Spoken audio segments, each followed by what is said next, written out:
ലോകത്തിന് മുന്നിൽ ഇസ്രായേൽ തോറ്റു എന്ന് സമ്മതിച്ചിരിക്കുകയാണ്. ഇറാന്റെ മുന്നിലല്ല, ഹെസ്ബുള്ളയുടെ മുന്നിലാണ് ഇസ്രായേൽ തോൽവി സമ്മതിച്ചിട്ടുള്ളത്. കാര്യം എന്താണെന്നല്ലേ നമുക്ക് പരിശോധിക്കാം. അതുപോലെ US ഇപ്പോൾ എല്ലാ രാജ്യങ്ങളോടും പറയുകയാണ്, ഇത് നമ്മുടെ ഉത്തരവാണ്, ഞങ്ങൾ പറയുന്നത് കേൾക്കൂ കേൾക്കൂ എന്ന്. പക്ഷേ ആരും കേൾക്കുന്നില്ല. കാര്യം എന്താണെന്നല്ലേ അത് നമുക്ക് പരിശോധിക്കാം.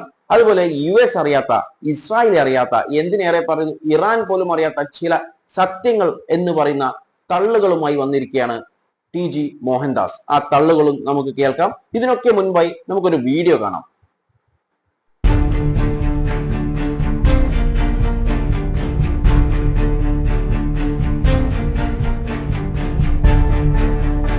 ഈ കണ്ട മുതലിനെ ആർക്കും പ്രത്യേകിച്ച് പരിചയപ്പെടുത്തി തരേണ്ട ആവശ്യമൊന്നുമില്ലല്ലോ. ഇയാളെന്ന് പറയുന്നത് ഇസ്രായേലിലെ നാഷണൽ സെക്യൂരിറ്റി മിനിസ്റ്ററാണ് ബെൻ ഗിവർ.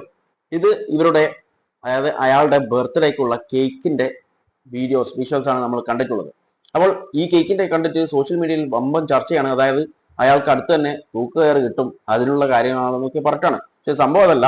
സംഭവം എന്ന് പറയുന്നത് ഇയാളുടെ ബർത്ത്ഡേ കേക്കിൽ പ്രസന്റ് ചെയ്തതാണ്. അതായത് ഡെക്കറേറ്റ് ചെയ്തിട്ടുള്ളത് നമ്മൾ കണ്ടല്ലോ, ഒരു തൂക്കുകയറും കാര്യങ്ങളൊക്കെയാണ്. പക്ഷേ ഇതിലുള്ള മെസ്സേജ് എന്ന് പറയുന്നത് congratulation minister Ben Gvir, sometime dreams come true എന്നാണ് പറഞ്ഞിട്ടുള്ളത്. സംഭവം വേറെ ഒന്നുമല്ല, നമുക്കൊക്കെ അറിയാം, ഇസ്രായേലിൽ ഒരു നിയമം കൊണ്ടുവന്നിട്ടുണ്ടായിരുന്നു. അതായത് പലസ്തീനി തടവുകാരെ തൂക്കിക്കൊല്ലാൻ വേണ്ടിയിട്ടുള്ള ഒരു നിയമം.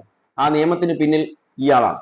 അപ്പോൾ അതിനുള്ള ഒരു ആഘോഷ പരിപാടിയാണ് അവിടെ കണ്ടിട്ടുള്ളത്. അയാൾ അന്നേ ആഘോഷിച്ചിട്ടുണ്ടായിരുന്നു, ഇപ്പോൾ അയാളുടെ വൈഫ് അടക്കം എല്ലാവരും ആഘോഷിക്കുന്നു. അത്രേ ഉള്ളൂ. ഇയാളൊക്കെ പൂഴ്ത്തേച്ചാവും, വേറൊന്നും ഇതിന് പറയാനില്ല, വേറൊന്നും പറയാനില്ല. ഇനി TG മോഹൻദാസിന്റെ കുറച്ച് തള്ളൊക്കെ കേട്ടിട്ട് വരും നമുക്ക്. തീരാൻ പ്രധാന കാരണം ഇറാൻ തകർന്നു എന്നുള്ളത്. ഇറാൻ ഏകദേശം തകർന്നു കഴിഞ്ഞു, വയ്യാതായി കഴിഞ്ഞു.